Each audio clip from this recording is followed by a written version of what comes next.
Welcome back. Israel is expected to launch a ground offensive on the Gaza Strip any day now in retaliation to Hamas terrorists. The Biden administration relaxed sanctions on Iran, enabling its brutal regime to make at least $112 billion in oil sales, according to the U.S. Energy Department, with Tehran increasing its oil production to 3 million barrels a day in August from 2.6 million in April.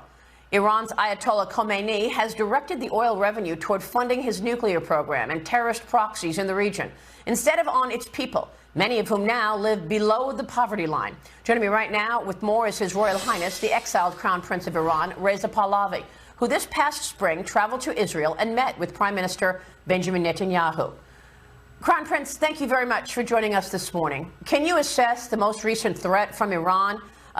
Is warning that if Israel goes ahead with this ground assault, Israel will face a quote-unquote earthquake? First of all, let's understand why we are at the stage that we are now facing.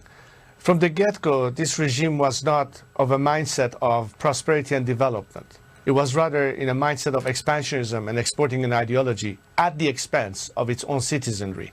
That means utilizing every resource at its hand to continue repression at home and a campaign of terror and this instability abroad as a means to their ends.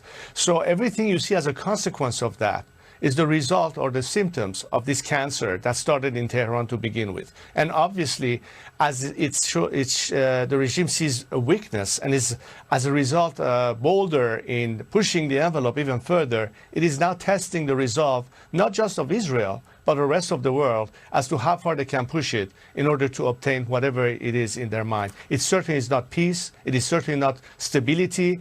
They were severely threatened by the idea and prospect of a Saudi-Israeli peace relation in the context of the Abraham Accords, and all that you can call it at the very least sabotage, but at the very worst, trying to again create foment terror and instability. What do you believe the proper response from the United States should be right now?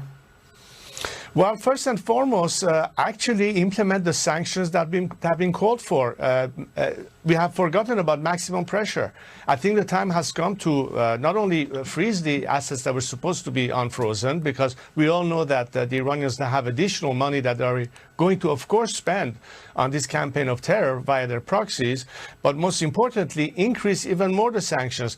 One of the chief operatives behind all these proxies happens to be the IRGC. And we're still questioning why Europe, for instance, America's allies, have not actually put the IRGC on the terrorist list. This is a way to cripple the regime as opposed to, in fact, empower it. And furthermore, and the ultimate solution, and this is something I've been arguing for years, you have today the biggest war going on between the Iranian people and this regime, a fight for liberation, a fight for freedom. And why is that important? Because unlike this regime, which celebrates martyrdom, which lacks terror, we as a nation espouse the very same values of liberty and human rights as you would in America or France or in Sweden. And we are your natural allies, but we have been totally forgotten in this.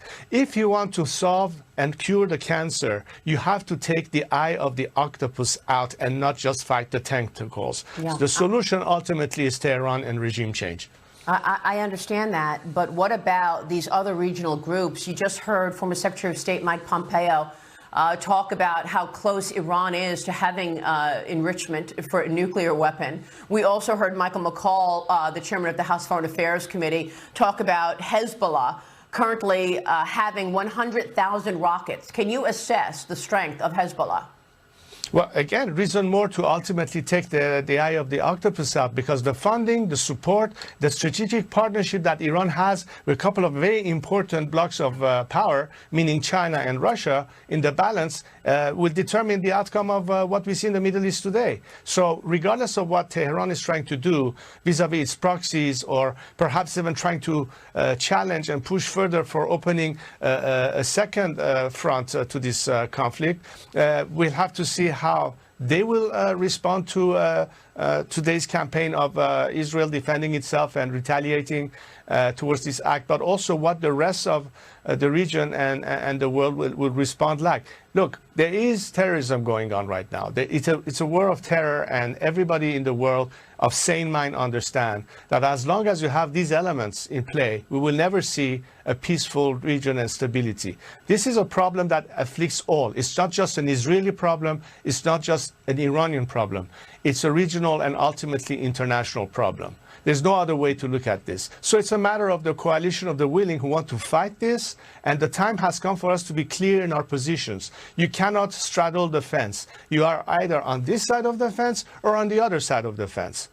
I am on the side of the fence that calls for solidarity with all peace-loving nations and populations who know that together they can bring stability and peace. And we know clearly who our enemies are. I hope the world understands that and clarifies clearly which side of the fence they stand today. What can you tell us about Qatar and the Qataris here? Because here we have this so-called quiet agreement that the Biden administration claims it has made with the Qataris to freeze that money, the $6 billion temporarily. And yet we just heard Michael McCall say that, of course, all of this appeasement has led to this. But do you believe that the Qataris really would agree to hold money back from Iran? Well, as far as I know, as of yesterday, the information that I had was that the Qataris had rejected the notion that the $6 billion was refrozen. So that's not the case. Therefore, it's 16 billion of money released to Iran, not to mention all the points that were made earlier about how much access Iran has to revenue, at least 90 billion. It's a little bit more that former Speaker McCarthy indicated. He mentioned, I think, 70 billion, but I think it's a little bit more than that, as well as the oil production and all those things. So that has gone unchecked. And therefore, I think that if you want to go to the specifics of this particular freezing of assets, it's really a drop in the ocean vis-a-vis so many other funds that the regime could have access to. And that's really in the big picture, the way that if the regime is getting fueled, they can therefore continue its campaign of supporting its proxies. Of course. Basically, we have paid for their mortgage, so obviously they're not going to spend it on the starving people of Iran. They're going to spend it, as I had called many times before, on funding their campaign abroad and, of course, their nuclear program at home. Yes, and you've made this point before. We so appreciate your time this morning. Thank you, Crown Prince. Exiled Crown Prince of Iran, Reza Pahlavi, joining us this morning.